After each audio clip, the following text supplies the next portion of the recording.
Hi, welcome to Kermie and the Angels. My name is Dr. Kermie Wohlenhaus, and the angels are everywhere. Welcome tonight. We have a special guest. Her name is Gail Kushner, and she is a psychic investigator. And it's great because she has a book out, and I'm going to give you her information. It's at the bottom of your screen, but it's also going to be coming up on the camera a little bit later. Gail, welcome. We're so glad you're here. Oh, I'm so happy to be here. Good. So she has written a book. She has written a book about, let me tell you what it's about here. It's called Psychic Search. And tell us a little bit about this. How did you start writing this book? Well, I had always been interested in psychics. Since my late 20s, I had gone to psychics now and then to find out what they knew and what they could tell me about my life. And I was so impressed by the way they could bring in information that they shouldn't be able to know, that I started interviewing psychics about what they did and how they did it and what they knew. Mm-hmm. And what did you find? I found that everybody does something different. You know, I thought that a psychic was a psychic. But really, some psychics can look at the future, and some can see angels, as you know. Some talk to our pets, some can predict the stock market, some can talk to our deceased relatives. There's a whole range of what psychics do. Oh, yes. And it's interesting, isn't it? Because they all have their own special skill sets, so to speak, and who they're talking to and what they are. And so in the book, as you read, she discovered what psychics do, what they know, and how they can help improve our lives. It's a really nice book, Gail. I'm very, I just think it's just, you know, a good piece of work, and people don't know. They don't know who to go to. How do I know if they're a charlatan and they're going to take my money and remove curses? I've heard that people will go to psychics and they'll say, if you come back, I'll remove this bad curse for $500. And we're all like, oh no, that's no good. So, well, one of the questions I asked the psychics was, how can you tell if a psychic is legitimate or not? Mm-hmm. And one of the things they said is that if somebody offers to remove a curse or asks for a lot of money to light a candle, run. That is not the person you need to talk to. Mm-hmm. If the psychic is really negative about things, that's not the person who's going to help you along your life. You need to find someone who can tap into these invisible information sources and bring you information that assists you, not information that scares you. Mm-hmm. Yes, and it's really good to have just a very positive reading. And what's nice is that's kind of why I went back to school, is to go to Hogwarts, so to speak, because it was very ethical and it taught us how to develop our intuition. Now, everybody's psychic, right? Yes. And there's some that have developed it more, or that may come in with a little bit more development, just as if some people have great eyesight. Some of us need to wear glasses. So some of us have come in with more subtle senses, and it usually comes around, they start feeling it in early age, don't they, usually? Well, I asked the psychics how they knew that they were psychic, mm-hmm. and 4 people told me that they remember being on the other side and being given this assignment to come in and help humanity. And so they came into this life knowing exactly what they were here to do. Mm. Now they had to get used to walking and talking and, you know, living on Earth, but they know why they're here and they know what their gifts are. Now, most of the people I talked to said that they knew something was going on in childhood, but they didn't know what it was. Mm-hmm. They either saw ghosts or they saw fairies, they saw angels. And when they talked to other people, people would say, oh, that can't be true, it's your imagination. And so they learned to bury it. But later in life, a lot of times in their 20s, it just kept resurfacing and they talked to somebody and figured out that they had psychic abilities. Mm-hmm. Yes. It's nice, isn't it, when they can meet somebody that has psychic abilities and can say, this, you're not crazy, for right. one thing, and you're not of the devil, for right. another thing, or that you're just making it up, you're lying, right. you know. And when parents kind of are in tune and they can kind of guide their child who has some psychic abilities, wouldn't that be nice? Yes. Now, I interviewed a lot of people who had strong religious backgrounds, and they were really afraid of their abilities because they were told it was working with the devil. And they knew it wasn't because they could see angels, you know, mm-hmm. they could see wonderful things or know what someone was going to say before they said it. And they knew that it was a good thing, mm-hmm. but, you know, they tamped it down because until they were ready really to look into it, they tried not to work with it. but it just kept coming up in their lives, and then they explored it. Yeah. What was the most interesting thing you found out? Was there something that you just kind of surprised you that in an interview that you thought, I never even thought of that? Well, I'll tell you, there's something that comes up in every interview that surprises me. And so that's why originally I was going to just publish the interviews. And I thought, you know, people would see what psychics did. But when I found out what they really do and what they go through and how they work, I decided I needed to write the bigger book. So there was a context for all of the individual interviews. I can tell you about one set of things that I heard a couple times if you're interested. Yes. Most of the people that I know that I have interviewed work one-on-one with clients, or they work in small groups. But I interviewed one person and I heard something I had never heard before, and it didn't quite make sense to me, and I interviewed another person who told me the same thing. And that is that they are able to go to historic battlegrounds and they can see souls that are still there. They can see ghosts, and they can do what are called mass sendings, where they help these people move into the light. And not only do they find people, but they'll find war animals that are there, horses that also need to cross over. I talked to one person who works at Civil War battlegrounds in South Carolina, and then I talked to another woman who does the same work with Native American battlegrounds in California. So that surprised me. And in America, there's so much Native American battleground, because it wasn't like we just came in and said, hi, you know, let's have a party, we're here. You know, the Europeans, it was really pretty tumultuous, and even tribes would war. So there is some bloodshed on here. It's kind of interesting. There is a place in Colorado named Crestone, and it's against the San de Cristo Mountains by the sand dunes.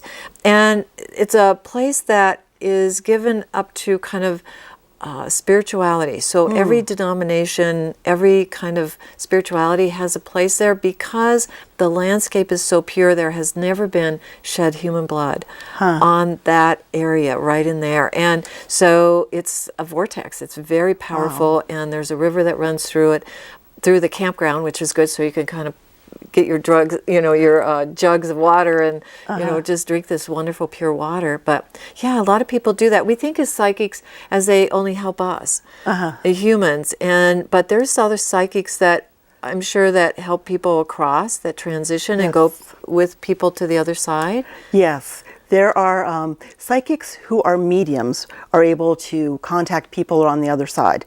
And a lot of times the mediums will go into homes, or they'll go into businesses, and they'll find that there are what we call ghosts that are trapped there. And a lot of times they are trapped due to trauma. You know, it was an unexpected death. It was something horrible that happened to the person, and they're stuck there. They don't know what happened. And so those mediums and those kinds of psychics can help those people cross to the light. And it's not a hard job, they say, that you just have to point out to the people that they are no longer in a body and that they need to cross to the light. That's right. They'll find a much, they'll find heaven. That's what I kind of say. You'll find heaven. There's angels there. There's people that you love. Sometimes when I'm doing that work, I'll ask for someone that loves them on the other side to come and be with that person. And they'll recognize a loving grandmother or an uncle or something. And then I ask for angels, and then that helps as well, because they'll say, follow me. And then they have a recognizable person. Sometimes they get stuck because they don't know their dad. Right. And they just keep haunting us, and we're like, no, you're dead. They don't know what to do. I know. So here's something else that I heard along those lines, and that is that some mediums will connect to relatives on the other side, and they'll bring through information, and it's just like a conversation. But other mediums are also empaths, and when they communicate with the other side, they feel the complete love. They feel the warmth of the person on the other side, that what they're trying to bring through to the client. And once the medium actually feels that, sometimes it's hard for them to even give a reading, because they're so full of love that they get choked up. But they try to, set that aside and reground themselves and bring the messages through which the client needs to hear. That's so great. Yeah, sometimes I cry. The love is just so powerful. You're just like, oh, I'm sorry I'm crying, because who's here is just loving you so Very much, powerful. and it's very powerful. Yeah. Good. The flip side of that is that I have talked to psychics who have told me that sometimes someone will come to them for a reading and they don't like that person's energy. They know that that person has not been ethical. They know that if they talk to that person, negative energies are going to want to come along with that person. And so they decline to read for that customer. So very rarely can a good psychic not read for somebody. But that's one of the reasons that often psychics will choose not to read for somebody. They just don't want to get into that person's energy. Yeah, that happens. I had that myself. And say, there's someone else that can read for you. I just can't do that. Good, good. Tell me about what else do you do? I do a lot of things. I heard that. My favorite thing, of course, is working with the psychics because I learn so much. Great. But I'm also an artist. Oh, good. And I make Wild Girl pins. Great. Let's see some. So these are a couple of the Wild Girls. Okay. Great. And you can either wear them as pins or you can frame them as artwork. So those are kind of fun. Those are really beautiful. And she also has angels. I saw on your website that you do have angels. They're beautiful, and they're just clip-on. Yep, you could just pin them on, but I think a lot of people will take them and frame them. They slide into 5x7 frames. And each one is hand done by you? Hand done, from beginning to end. I draw them, I wire them, I bead them, I do it all. Okay, great. And when did you start doing these? Oh, I've been doing those for more than 10 years now. But things have kind of segued from the artwork to the psychic work. And I have a feeling that eventually it's going to come full circle. And there's going to be something that I'm going to do that's going to incorporate both the artwork and the psychic work. And there's other things that you do too. So I'm going to show a few of your other artwork that you do. I have a question, Gail. Have you ever felt like you were enhancing your psychic abilities by talking to everybody? Do you say, oh, I can do that? I could do this. I rarely say that I can do that because I can't yet look at anyone and then get information. But I have found that the more I work with people with psychic abilities, the stronger my own abilities get. Just being around psychic people, I start to just get things or feel things. So it's growing. And along the way, I have gotten a couple of very clear messages about things, which has been fabulous. So I always say, not yet, but maybe. I could imagine. Because, and plus, I would imagine you get free readings a little bit. Do they ever say, well, Gail, blah, blah, blah? Sometimes it comes up in the interviews that I'll be interviewing somebody and suddenly they'll start telling me who's in the room with us. And it is fascinating. I don't usually, ask the psychics for readings because I want it to be a more professional kind of relationship. And so I don't do that, but things just come up and it's fabulous. That's great. I hang out with a lot of psychics and healers, and it's just very fun because, and we don't just talk about psychic stuff all the time. We have, we talk about the car that broke down or, different things. And what's nice about, I don't know if they've said this too, but I don't know, many psychics will say, I'm pretty bad at reading myself. But so that's why it's nice that I go to psychics, and I like to exchange readings because then I can see what they do and if that fits with me as well. Plus I refer a lot of people to different folks because some people really like tarot readers, some of them like to do numerology, some of them like astrology. So you're right, some of them like medical intuitives. Did you have a medical intuitive that you looked at? I've talked to 2 people who are medical intuitives, and it's really fascinating to hear about how people work. And I've also talked to people who are energy workers and healers. And these people can actually see inside the client's body. And I have been told that it's like a matrix in there, and they can see where the energy is out of balance and where something needs to be cleared. And then they can help bring energy in to help the client. Now, most of the people tell me that they don't actually do the healing. They facilitate the healing by bringing the energy in. But then the client has to actually absorb that energy and want the clearing and want the healing in order for it to work. That's right. And yes, it's not our energy, it's someone else's. You also, just to kind of segue between your healing, and you have chakra pendants, and you make these beautiful pieces of jewelry as well. I have to tell you, I don't actually make those. Okay. I find the most beautiful ones I can find, and then I sell them on my website because I think they help to balance people's energy. Okay, great. Yes. But they're beautiful. I love the one in the center there. That's just great. Thank you. Yeah. And these chakra pendants are really important because they correspond with the colors of our chakras. And each chakra is an energy wheel where we bring in energy from the world, and we also expel many times, but so they're important. It's been kind of interesting because I've worked with people that work with the chakras, and if, like, say, the heart chakra isn't working, they'll put a green stone and a pendulum or something and get it going, and it's amazing. People really have done some miraculous work. Well, I talk to a lot of people who do Reiki and do chakra balancing, and they tell me that often people are closed in the throat chakra. People are afraid to speak up and share what they know and share what they're experiencing, and that comes through in an icy feeling in the throat area when they're working on them. Great. I wanted to get back to something you mentioned a few minutes ago about the different kind of tools that people use. I interviewed a numerologist, an astrologer, several tarot card readers, and people who use different kinds of tools. And one of the interesting things they told me is that the tools assist them, but most of the time the information comes to them without the tools. That people like to see tools. People like to have a tarot card reading. They like to see the tools and they like to see the symbols in the cards. But the information is something that comes naturally to the psychic, and they just double check it in the tarot cards or they double check it in the astrology chart.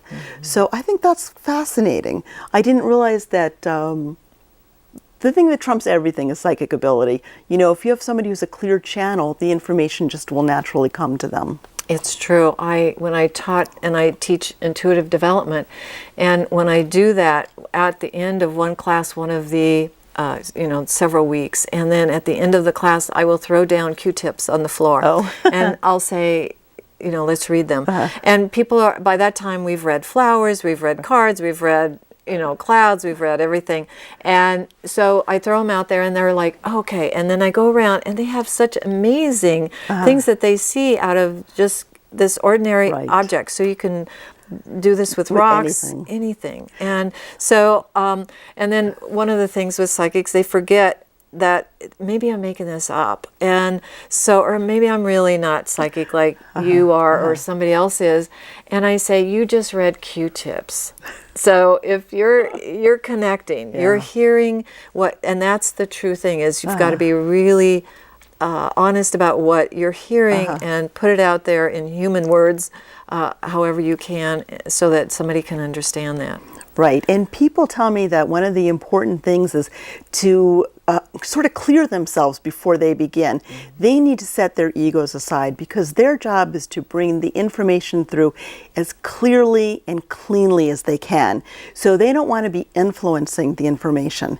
And this gets back to one of the things you mentioned a few minutes ago about reading for themselves and their close family. A lot of psychics tell me it's difficult to read for their family because it can be so easily influenced by what they wish would happen. So they're much better off reading for people who they don't know as well. Now, Gail, Gail has a blog and a website, and do you list psychics and what they do? All of the people that I have interviewed are listed on the psychics page of the website, and they're there along with their contact information. Great. So you can go there and kind of say this one is a medical intuitive and this is what they say. And then you've got interviews on ebooks, I hear, too, so that you can actually read the actual interview. So that's good. And you also, I love the summary that you do about your research and what you're doing, and you're still looking for other people to investigate and interview, aren't you? Right. So you have contact information there so that people can say, oh boy, did I get a different one this time, and maybe you'd like to interview them. The way that it worked was that I didn't know what I was doing when I started. And I thought, I'll interview 20 people just to see if there's anything to this. You know, I didn't know what I was going to find. And by the time I had interviewed 20 people, I found that there was this world of information that the general public is not aware of. And I felt that that would be my job to bring this information to the public. So I interviewed 26 people total before writing the book. And that's where the book is. Now, since then, I've interviewed more people, so I've got 35 interviews. Nice. And slowly, one by one, I'm getting them up as ebooks for the Kindle. And right now, I have 10 of them available, and slowly the rest of them are going online. Oh, that's good.